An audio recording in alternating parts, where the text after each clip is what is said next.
Picture this. Someone pitches you a wild conspiracy theory, and at first it sounds totally insane, right?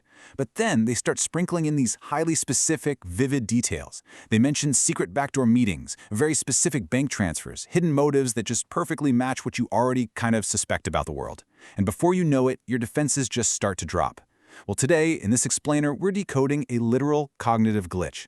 We're going to see exactly why fake news spreads like wildfire and how manipulators actually use vivid details to completely hack your logic. You know exactly the feeling I'm talking about. You're listening to this crazy story, and suddenly you catch yourself thinking, wait a second, that actually makes sense. But here's the crazy part.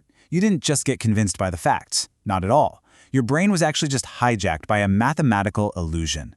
You fell for a cognitive glitch that makes outlandish, wild stories feel incredibly irresistible. So let's jump right into part 1 of our explainer, the problem, or as I like to call it, the probability illusion. To understand exactly how your brain is being tricked here, let's do a quick interactive case study. I want you to meet Lucy. Now, Lucy was a math major in college, and she absolutely aced every single one of her courses in probability and statistics. I want you to take that very specific background information, and literally nothing else, and make a quick judgment call for me. Based only on what we know about Lucy's intense math and stats background, which of these two scenarios do you honestly think is more likely to be true today? Option A, Lucy is a portrait artist. Or option B, Lucy is a portrait artist who also plays poker. You got to choose right now. Go ahead and lock in your answer. Let me ask you a direct question. Did you guess option B? Come on, don't lie.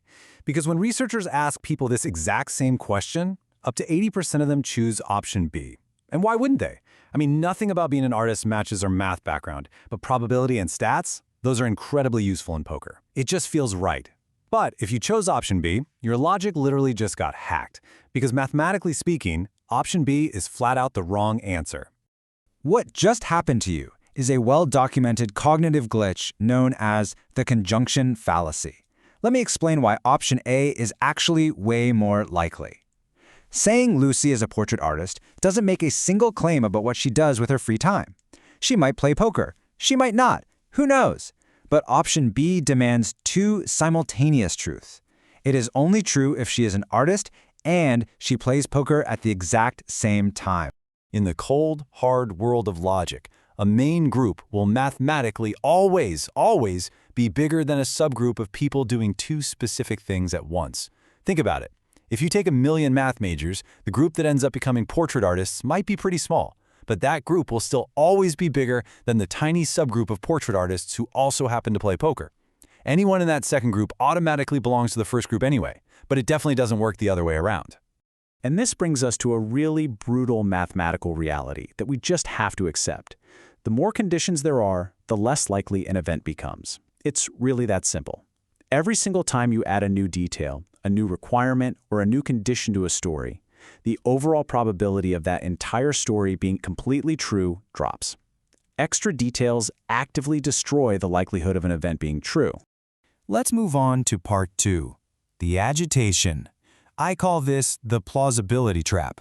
Why on earth do we keep falling for statements that are statistically way less likely? Well, let's look at the real-world consequences of the fact that our brains are frankly kind of lazy. It really all comes down to this epic battle between probability and plausibility. When we're asked to make quick decisions, we instinctively look for mental shortcuts. Instead of calculating cold, hard statistical probability, the actual math and logic, we just look for what seems plausible based on our feelings. That extra little detail about Lucy playing poker, it gave us a narrative. It resonated with our intuition and painted a picture. We basically just chose what fit her overall vibe, and we completely ignored the math. And this glitch is so deeply, fundamentally wired into us that even highly trained experts fall for it all the time, which is exactly why it forms the absolute core of the manipulator's playbook. Conspiracy theorists know for a fact that if they just hand you a totally outlandish lie, you're going to reject it immediately. But if they attach highly resonant, super specific details to that lie, it suddenly starts to align with your human intuition. They use these vivid details to completely bypass your logical common sense, making a crazy story feel incredibly credible. But here is a wild, logical reality check for you. Adding highly specific details to a story does not make it truer. It actually makes it statistically much, much closer to zero. Dressing up bad math in a really good story doesn't change the underlying facts. A lie dressed up in 5 highly specific, totally believable details is at the end of the day still a lie. We absolutely cannot let good storytelling blind us to bad math. All right, so what do we do about it? That brings us to part 3, the solution.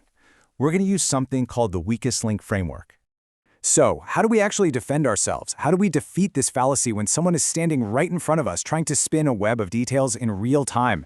Well, we need a practical survival guide. You have to strip their narrative right down to its core probability using this framework. Step 1, isolate the claims. Stop the debate in its tracks and break their complex story down into individual pieces, claim A, claim B, and claim C. Step 2, find the least likely component. Ask yourself, which of those individual claims is mathematically the hardest to believe? And then step 3, force the proof. Do not let the storyteller hypnotize you with all those plausible little details. Force them to prove the single most unlikely part of their story. Because this brings us to the ultimate golden rule of the conjunction fallacy. The likelihood that a story is true can literally never be greater than the probability that its least likely component is true. Think about it. If a massive conspiracy theory requires 10 different things to happen perfectly, and just one of those things is a mathematical near impossibility, then the entire theory is a near impossibility. It's like a chain. If you force your opponent to prove that one weak link, their whole theory just completely collapses. So the very next time you're faced with a bad argument, I want you to use this psychological cheat code. Just look at them and say, a great story makes sense, but probability makes facts. You've given me a lot of conditions here, which means your theory is mathematically very unlikely. Let's look at the actual data. And then, just watch their narrative completely fall apart. A genuine, honest debate requires the intellectual discipline to look right past a really good story and evaluate the actual statistical probability of the facts. Manipulative debaters and fake news peddlers, they are going to constantly try to confuse plausibility with probability. But now you have the exact framework you need to isolate their claims and expose the weakest link. So, the only real question left to ask yourself is this: will you let a good story ruin good logic?